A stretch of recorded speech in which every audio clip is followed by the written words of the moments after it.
ஏய், உங்களுக்குலாம் எங்கன்னா தகுதி இருக்கா? இதெல்லாம் பேச தகுதி இருக்கா?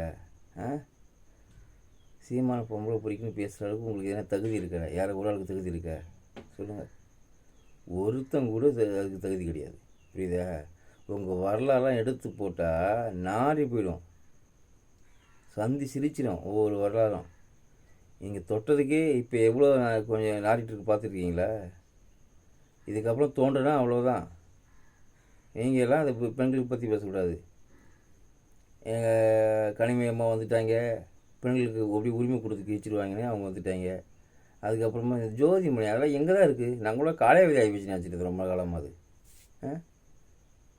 எல்லாம் அப்படியே சீமான் தவறாக பேசுகிறார் ஊடகங்களில். பெண்களை தவறாக சித்தரி. எந்த பெண்களை ஏன் மொத்தமாக இருக்கிறீங்க? எந்த பெண்களே சொல்லுவார். ஒரு பெண்ணை சொன்னார், 15 ஆண்டுகளுக்கு மேலமாக ஒரு பெண் தொடர்ச்சியாக வழக்கு தொடுத்து மீண்டும் மீண்டும் துணிதலின் பேரில் வழக்கு தொடுப்பாங்க, அவமானப்படுத்துவாங்க. தேர்தல் வரும்போது வருவாங்க, பேசுவாங்க, அவமானப்படுத்துவாங்க. தேர்தல் வரும்போது பேசுவாங்க, அவமானப்படுத்துவாங்க. இதே வேலையா தொடர்ச்சியாக? நீங்கள் உண்மையிலேயே மன விரும்பி தான் பண்ணிங்கன்னா நீங்கள் முதல்ல இது பேசிக்க மாட்டாங்க. இந்த இடத்துல ஒரு ஆண் இந்த வேலையை பண்ண என்ன பண்ணியிருப்பீங்க? நீங்கள் உங்களுக்கு திருமணம் ஆகி போச்சு, ஒரு ஆண் திரும்ப உங்கள் மேலே வழக்கு தொடர்ந்து உங்கள் மேலே பதிவு பண்ணிட்டு தான் என்ன பண்ணியிருப்பீங்க? அந்த ஆணை பிடிச்சி உள்ளே வச்சு அப்போவே முட்டி பேத்துருப்பாங்க.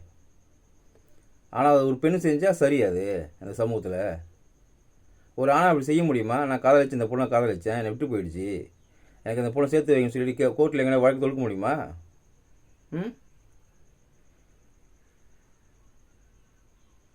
ஒரு திருமணத்துக்கு மேலே இன்னொரு திருமணம் பண்ணாலே குற்றம் அப்படின்னு சொல்லி இருக்குது சட்டத்தில். ஆனால் நீங்கள் எத்தனை திருமணம் பண்ணியிருக்கீங்க? யாரை கல்யாணம் பண்ணீங்க? இதெல்லாம் பள்ளிக்கூடத்து பொண்ணுமா? இப்போவே பாருங்கள், கிழிது தகிச்சு தொங்க விட்றாங்க. நீங்களாம் ஓக்கியத்தை பற்றி இங்கே பேசக்கூடாது. புரியுதா? உங்களுக்கு அந்த தகுதியே கிடையாது. அண்ணன் என்ன அரசியல் எடுத்துக்கிறோம் அதை பற்றி பேசு. தமிழ் தேச அரசியல் என்னவோ அதை எடுத்து பேசுங்க. முன்மொழி கொள்கைக்கு எதிராக என்ன பேசுகிற அந்த கருத்து எடுத்து முன்ன வைங்க.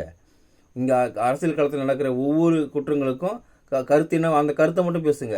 தனிமனித தாக்குதலை நீங்கள் தொடர்ச்சியாக பண்ணிட்டுருக்கீங்க. தனிமனித தாக்குதல் தான். நீங்களாம் சமூக நீதின்றீங்க, நாகரிகன்றீங்க. உங்கள் ஆளுங்க மேடையில் பேசுகிற நாகரிகத்தில் எடுத்து பார்க்கலாமா எப்படி இருக்குன்னு? காது கொடுத்து கேட்க முடியாது யாரும். அவ்வளோ தரங்கட்ட வார்த்தையில் பேசுவாங்க, எல்லாம் பேசிகிட்டு இருக்காங்க. அந்த பொண்ணு இத்தனை நாள் எப்படி பேசிகிட்டு இருந்து ரொம்ப நாகரிகமாவா? நான் இவரை மனம் விரும்பி என்ன ஏமாற்றிட்டாரு தயவு செய்ய அப்படி பேசியிருக்காரு. அது பேசின வார்த்தைக்கெல்லாம் காதல் கொடுத்து கேட்க முடியுமா?